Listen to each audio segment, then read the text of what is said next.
কুমিল্লা ৪ আসন থেকে নির্বাচিত মাননীয় সংসদ সদস্য জনাব আবুল হাসনাত, আপনি একটি সম্পূরক প্রশ্ন করতে পারুন দয়া করে। ধন্যবাদ মাননীয় স্পিকার। সালাউদ্দিন সাহেবকে প্রশ্ন করলে আবার কখন নোটিশ দেওয়ার কথা বলে ফেলেন, তো সেই বিষয়টা নিয়ে সবসময় আমরা একটু সংকোচে থাকি। তো আমরা পুলিশ সংস্কার নিয়ে কথা বলছি, পুলিশের সুশৃঙ্খলা নিয়ে কথা বলছি। লাস্ট 1 মাস পুলিশের শৃঙ্খলা নিয়ে যখন আমরা স্বরাষ্ট্রমন্ত্রী মহোদয় তো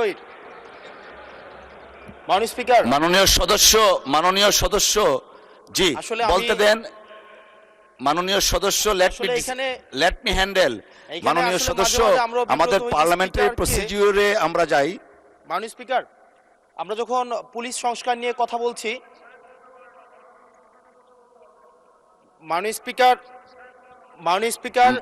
মাননীয় সদস্য আপনি দয়া করে বসুন।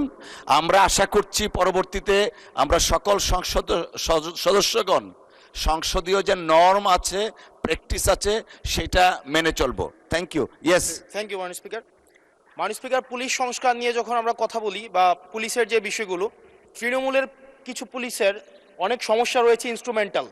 যেমন পুলিশকে যখন তদন্ত করতে পাঠানো হয়, ওই তদন্তের খরচ কিন্তু থানা থেকে দেওয়া হয় না, আর যেটা দেওয়া হয় সেটা কিন্তু অপ্রতুল। আমরা যখন পুলিশকে একটা কাজ করতে দিচ্ছি কিন্তু বাজেট দিচ্ছি না, পুলিশে একটা কালচার প্রচলিত রয়েছে, সেটা হচ্ছে ম্যানেজ করে নাও। এই ম্যানেজ করতে গিয়ে দেখা যায় পুলিশ দুর্নীতির বিভিন্ন কাজে তারা কনভেনশনালি জড়িয়ে পড়ে। যেমন কিছুদিন আগে আমাদের 26শে মার্চের প্রোগ্রাম হয়েছে, এবং সেটা হচ্ছে সবাই জানে, এই 26শে মার্চের প্রোগ্রামে যে বাজেট দেওয়া হয়েছে প্রশাসনকে, সেই বাজেট এবং প্রোগ্রাম করতে গিয়ে যে খরচ হয়েছে সেটার মধ্যে কিন্তু আনুপাতিক অনেক ধরনের ব্যবধান রয়েছে। তখন যে কাজটা করতে হয়, পুলিশ ব্যবসায়ী থেকে, তারপর হচ্ছে তার এলাকার বিভিন্ন প্রতিষ্ঠিত মানুষ থেকে কিন্তু অর্থ উঠাতে হয়। আমার মাননীয় স্বরাষ্ট্রমন্ত্রীর কাছে প্রশ্নটি হচ্ছে, এই যে পুলিশের যথাযথ বাজেট দেওয়া হবে কিনা, যাতে করে তাদের যে রুটিন ডেইলি অ্যাক্টিভিটিগুলো রয়েছে সেই ডেইলি অ্যাক্টিভিটিগুলো যথাযথভাবে তারা পরিচালনা করতে পারে, এবং তাদেরকে যেন ম্যানেজ করে নাও কালচারে যেন না যেতে হয়, এবং কোনো ধরনের দুর্নীতিতে যেন তাদেরকে যুক্ত না হতে হয়। ধন্যবাদ। আর আরেকটা বিষয়, যদি সম্বোধন করার ক্ষেত্রে যদি ভুল হয়ে থাকে সেটা আমি অ্যাকনোলেজ করছি, কারণ আমার এই সংসদে আমি আসছি, আমার 27.5 বছর বয়স। সেখানে মাননীয় স্বরাষ্ট্রমন্ত্রী যখন সংসদে এসেছেন 1991 সালে, আর আমি জন্ম হয়েছি 1998 সালে। তো সেই জায়গাতে যদি কনভেনশনাল যে ভুল আছে, আমরা সেগুলো সংশোধন করতেও রাজি। যখনই আমাদেরকে নোটিশ করবেন আমরা সেটাকে সংশোধন করে নেব। ধন্যবাদ। ধন্যবাদ মাননীয় সদস্য। We are learning every day. ধন্যবাদ। মাননীয় মন্ত্রী। মাননীয় স্পিকার, আপনাকে ধন্যবাদ। এটাই হচ্ছে পার্লামেন্টারি কালচার।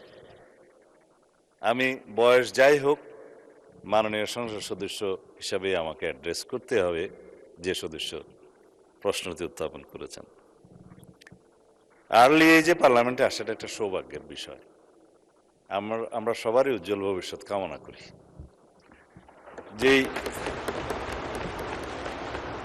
মানে আমরা যে সময় এমপি হয়েছি তার চাইতেও আরো 8-10 বছর পরে জন্ম নেওয়াটা সৌভাগ্যের বিষয়, কারণ তার আগে সামরিক শাসনের সময় ছিল। যে প্রশ্নটা মাননীয় সদস্য উত্থাপন করেছেন, বাজেটের মন্ত্রী তো আমার পাশে আছে।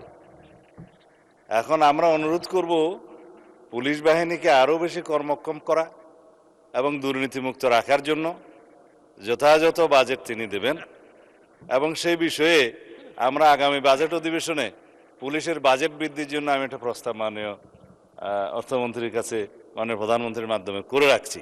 এটা সত্য কথা যে পুলিশের যে পরিমাণ রিসোর্স দরকার, যে পরিমাণ বাজেট দরকার, সেই পরিমাণ আমাদের অর্থনীতি সহ্য করতে পারে না বলেই হয়তো আমরা দিতে পারি না।